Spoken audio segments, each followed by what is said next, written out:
Assalamualaikum warahmatullahi wabarakatuh. Saya atas nama Ilham Dwi Prastian ingin mempresentasikan tugas arsitektur dan perilaku.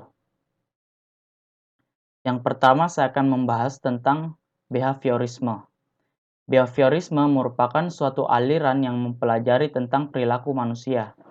Dari pembahasan ini akan menghasilkan 3 teori. Yang pertama itu teori conditioning, yang kedua itu teori Skinner, dan yang ketiga itu teori outstanding pattern of behavior. Yang saya pertama akan menjelaskan tentang teori conditioning. Teori conditioning di sini terbagi jadi 3. Yang pertama itu ada teori conditioning klasik, yang kedua ada teori conditioning operan, dan yang ketiga ada teori conditioning refleks atau biasa disebut dengan respon. Teori conditioning klasik. Teori conditioning klasik adalah suatu teori yang memperlihatkan suatu kebiasaan yang terjadi karena adanya stimulus buatan atau stimulus alami sehingga menghasilkan suatu respon. Contohnya yaitu perilaku disiplin dan patuh pada anak terbentuk karena adanya suatu kebiasaan. Kebiasaan ini yang merupakan suatu proses conditioning melalui stimulus alami yang muncul bersama stimulus buatan. Contoh yang kedua yaitu perilaku manusia yang sering tidur larut malam akan menjadi suatu kebiasaan. Dari kebiasaan itulah yang membuat manusia lebih sulit untuk tidur lebih awal. Yang kedua ada teori conditioning operan.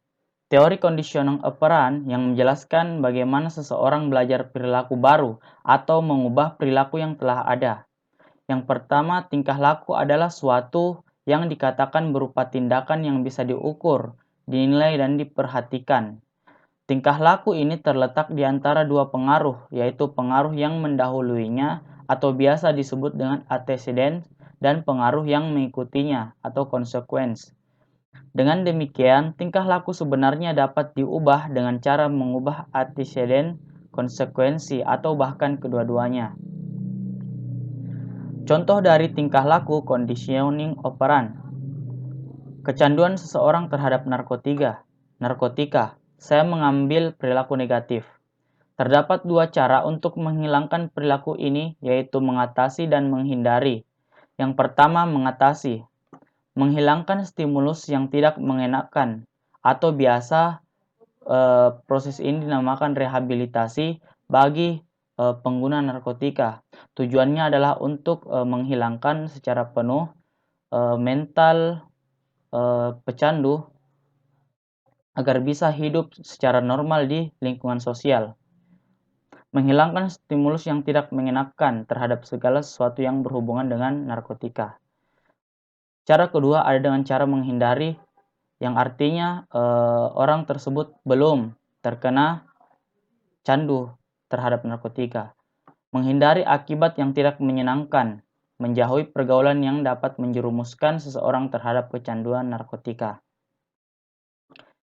Ketiga ada teori conditioning refleks. Teori conditioning respon atau refleks menurut John B. Watson pada tahun 1878 sampai 1959. Ia percaya bahwa mempelajari sesuatu adalah proses dari conditioning refleks melalui pergantian stimulus. Contohnya, yang itu melakukan suatu penelitian dengan mengumpulkan data informasi yang dapat dijadikan suatu referensi untuk pembelajaran. Teori yang kedua dari behaviorisme itu teori Skinner. Skinner merupakan seorang ahli pendidikan yang mengembangkan teori behaviorisme. Behaviorisme sendiri merupakan suatu aliran yang mempelajari tentang perilaku manusia, baik itu secara mental, kecerdasan, bakat, minat, dan perasaan individu dalam kegiatan belajar. Menurut pandangan Burrhus Frederick Skinner pada tahun 1958, belajar merupakan suatu proses atau penyesuaian tingkah laku yang berlangsung secara progresif. Pengertian belajar ialah suatu perubahan dalam kemungkinan atau peluang terjadinya respon. Yang ketiga dari pembahasan behaviorisme itu ada teori outstanding pattern of behavior. Teori ini merupakan sebuah teori yang dicetuskan oleh Gege dan Berliner tentang perubahan tingkah laku sebagai hasil dari pengalaman, Kemudian teori ini berkembang menjadi aliran psikologi belajar yang berpengaruh terhadap pengembangan teori pendidikan dan pembelajaran yang dikenal sebagai aliran behavioristik. Aliran ini menekankan pada terbentuknya perilaku yang tampak sebagai hasil belajar. Pembahasan kedua tentang personal space. Personal space atau ruang personal adalah batasan-batasan yang tidak jelas antara seseorang dengan orang lain. Fungsi dari personal space sendiri yaitu pertama, menjaga ruang atau jarak dalam berinteraksi dengan orang lain. Yang kedua, menjaga komunikasi tetap nyaman. Yang ketiga, menjaga norma-norma masyarakat. Dan yang keempat itu mempertahankan diri dari ancaman emosi. Aspek-aspek yang mempengaruhi personal space. Yang pertama, faktor situasi. Ukuran dan bentuk ruangan personal yang bersifat dinamis tergantung dari situasi yang terjadi saat individual terlibat suatu interaksi. Yang kedua, faktor perbedaan individual, yaitu perbedaan individual ini disebabkan oleh faktor kepribadian yang menentukan perilaku seseorang. Yang ketiga, faktor fisik ruang. Tinggi atau rendahnya suatu langit-langit atau ceiling sebuah bangunan dapat mempengaruhi jarak individu dalam berinteraksi dengan orang lain. Pembahasan yang terakhir ada territoriality. Territoriality adalah suatu tingkah laku yang diasosiasikan pemilikan atau tempat yang ditempatinya, atau area yang sering melibatkan ciri pemiliknya dan pertahanan dari serangan orang lain. Sebagai media komunikasi, sama halnya dengan personal space, teritori juga terbagi dalam beberapa golongan.